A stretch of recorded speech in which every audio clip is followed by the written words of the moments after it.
What is going on, everybody? Today we got a special video. Never made a video like this, so if you enjoy it, let me know. Hoping to reach a different niche. They tell you to market your skills, right? So I'm the best motherfucking fantasy player in the world, so that's why I'm out on here, and I'm trying to show y'all exactly who and why I drafted them. These players, all NFL talent, so can't be too bad. Am I right or am I right? Anyways, I got 4 leagues, and I'm confident in all of them, honestly. This league right here is TBD if it's going to go, and if it does, I'm not going to draft them. It's more like a manager's league. It's different, but it's with my family and my neighbors and stuff, so it is what it is, right? This is my league with a couple of my friends. So we're going to go over the draft recap in all these leagues, and it's a live fantasy chat on this. It's pretty cool. Let's see what they're saying. Yeah, seems about right. Let's see if I can't find the draft recap anywhere here.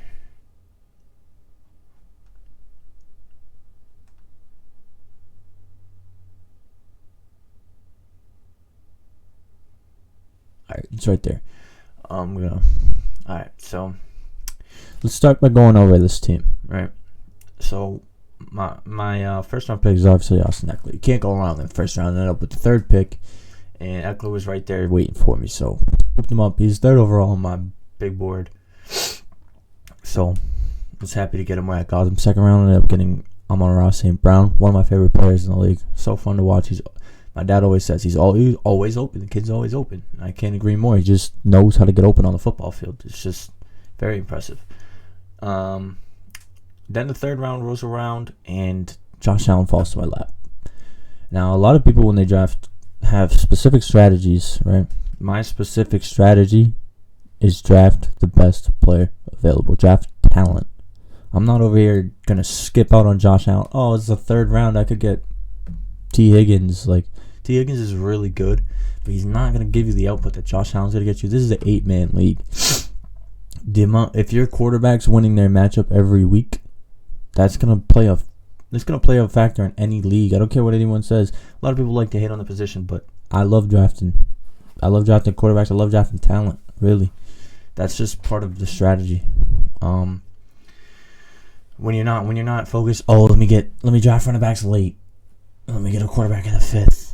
I don't know. I don't like to set restraints on myself, if that makes sense.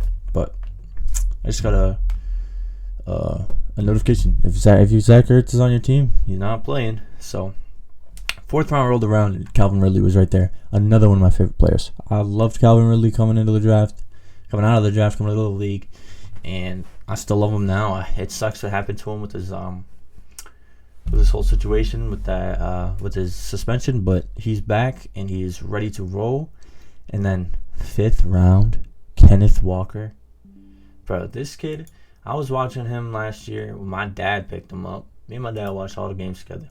This is his game log. When he took over in week 5, and he took over on 8 carries. That's impressive. He started getting the full workload. Was that when Chris Carson went down? It might have been, but just look at these numbers. Besides this, he got hurt. Besides the one game he got hurt, man, he was just balling. I believe 6th round comes around and I take Goddard. There had to have been a few teams without taking tight ends. We'll see in the draft recap, but then Alexander Madison, and here's the bench, Cooper Kupp in there too. I forgot about Cooper Kupp. That would have pushed Josh Allen to my 4th round pick, and so on. Yeah. No, Josh Allen still would have been my 3rd. I just said my 2nd rounder was St. Brown. I don't know. Let's check the recap. So, I do get Ekeler 3rd. Over McCaffrey. It's at the end of the year, if they're both healthy, we're going to look back and it's going to be a wash. These 2 players are extremely talented. Can't go wrong. And it can't go wrong with any of these receivers either. But at 3, I'm not passing on Ekeler. Not happening. Round 2, CeeDee Lamb going a little high. I don't disagree with that at all. I think Derrick Henry is still going too low in a lot of drafts. He's 10 here, but I could see him going higher. It's Derrick Henry, man. And then we got Bijan Robinson, He's the 8th overall pick in the draft. You can't hate on him. And I see Cooper Kupp fall to me, and this is where I had to make a decision between Cooper Kupp and Garrett Wilson. And I go with Cooper Kupp, thinking he's day-to-day with a hamstring injury. Now he lands in the IR. And the hamstring injury could linger all year, and I might end up hating this pick. But there was 30 seconds on the draft board. Right as soon as the pick came around, I forgot to change it before the draft. I kind of wish I got Garrett Wilson, honestly. Third round comes around, St. Brown falls in my lap. I get the 4th round, that's late for Josh Allen. I get Josh Allen in the 4th round. Excuse that yawn. Yeah. It's like Josh Allen, Jalen Hurts, Mark Andrews. I wanted Josh Allen. Ridley, like I said, another one of my favorites. And round 6, Kenneth Walker, the 3rd. Such a beast. I get Dallas Goedert in the 8th. And that'll round off my starting lineup. Like some of my favorite late round picks. I love Pacheco. He's just one of my favorite players to watch. DeAndre Swift, I think he's going to dominate in Philly. He is one of the most talented players in the league. And for him to be going in the bottom 6 rounds don't make sense. Christian Kirk, just a beast. He's just a beast. He finds the way to the ball. He always gets targets, always gets receptions. He's a good player. Jordan Addison, take a flyer. Why not? I'm a Patriots fan, but my second favorite team is definitely the Vikings, 100%. Zay Flowers, BC, Boston College guy. I'm from the area. So why not take a shot on him, right? Dalton Schultz in the 14th round. They're going to throw the ball. Houston's going to throw the ball. That's inevitable. So then I got my defense, my kicker. And we're on to the next one, I really like this draft, but then again, it is an 8-teamer. All right, now let's go back to the fantasy homepage and show you guys my 10-man, 2-man keeper draft. So you ended up, the way we did it was, if your keeper last year was a first-round pick, you didn't have a first-round pick this year. My keepers from last year were A.J. Brown and Josh Jacobs. I got them both 3rd and 4th rounds. So I didn't have a 3rd or a 4th, but most people, they're keeping their Travis Kelce's, they're keeping their Stephon Diggs, they're keeping their Devontae Adams, they're keeping a lot of these players. And we were in a 14-man league. We cut it down to 10 this year. This was my first-round pick. I got Jamar Chase, 2nd overall. First overall pick was Christian McCaffrey from the draft pool. After everyone took all their players and the 4 teams that weren't playing got put into the draft pool, I got Jamar Chase in the 1st round. Then 6 picks later, Saquon Barkley falls to me. Now the draft recap for this one is messed up because we did a draft board. So this isn't really what it looked like at all. So it's kind of useless. But I will go over my team and how excited I am for these guys, But then, after I pick Barkley, right, I don't have a 3rd and 4th round pick, like I said. So I'm waiting. Justin Fields falls. I'm taking Justin Fields in the 5th round, and I'm not blinking at it. 6th round comes around, and I was picking 6 and then 4. So it was like 8 picks later, and I take McLaurin. And then I'm drafting, and Alvin Kamara falls to me in the 7th round. Oh my God, that's that's just crazy. That's just way too late. Deontay Johnson, baller, always open, always catching the ball. Kid's just nasty. Khalil Herbert reminds me a lot of Nick Chubb. That's the way I see this kid. He's gonna get touches. David Montgomery's not stealing shit from him now. Yeah. I was able to get Deshaun Watson as my backup. Some of these people in this draft were not very smart, I'll tell you that much. And I did draft late on a tight end, but I feel like I got good depth. I feel like eventually, if Kmet don't work out, I can be happy with Gerald Everett and set it and forget it, because he's like the third option on that fourth option on that team. With Kmet, the upside is he's the third option on his own team, because you got McLaurin. Or I was looking at McLaurin when I said that. You got DJ Moore, Darnell Mooney, Cole Kmet. Maybe you got Khalil Herbert, then Cole Kmet. And I hope not forget anybody. Another thing I forgot, Tunyon.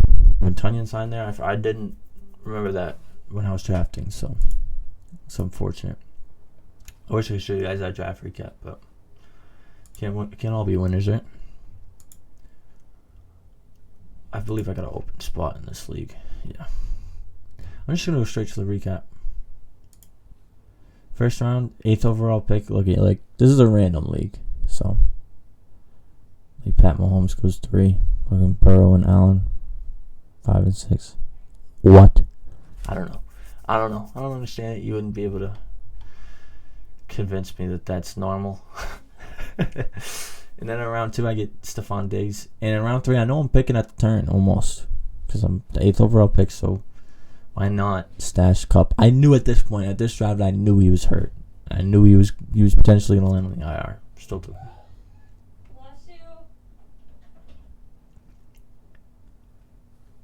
And then the 4th round comes around. Jalen Hurts sitting right there. Might as well show off the position. A lot of top end talent's gone at this point.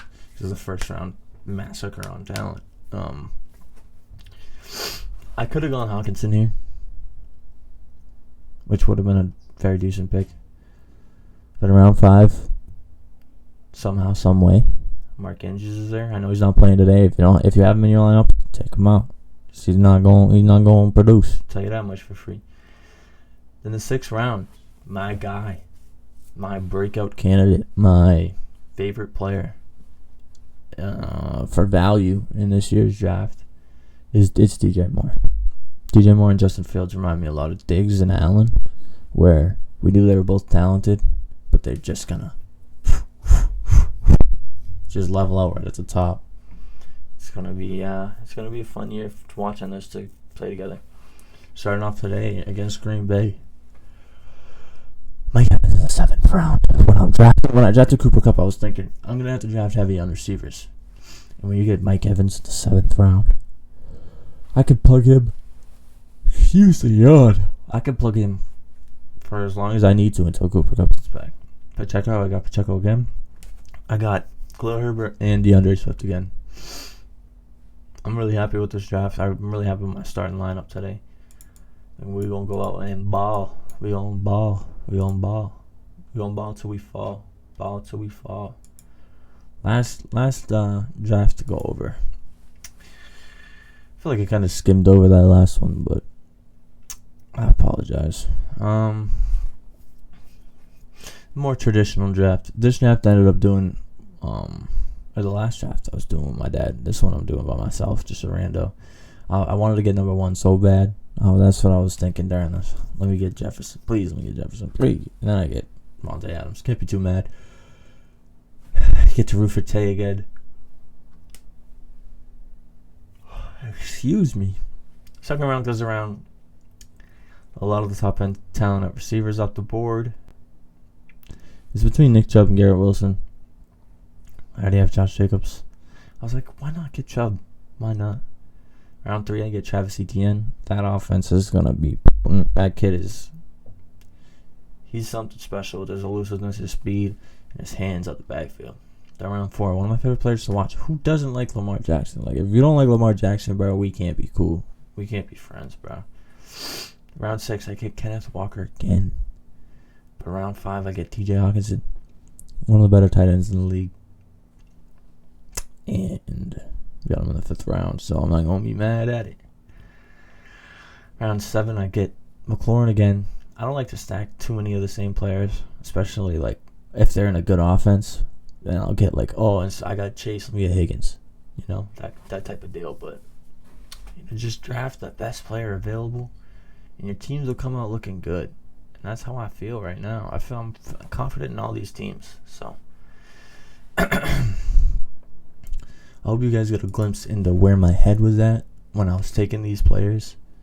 And I'm hoping to give maybe once a week these type of videos, like who I'm sitting, who I'm starting, good matchups, bad matchups, I hope you guys enjoyed going on this little adventure with me.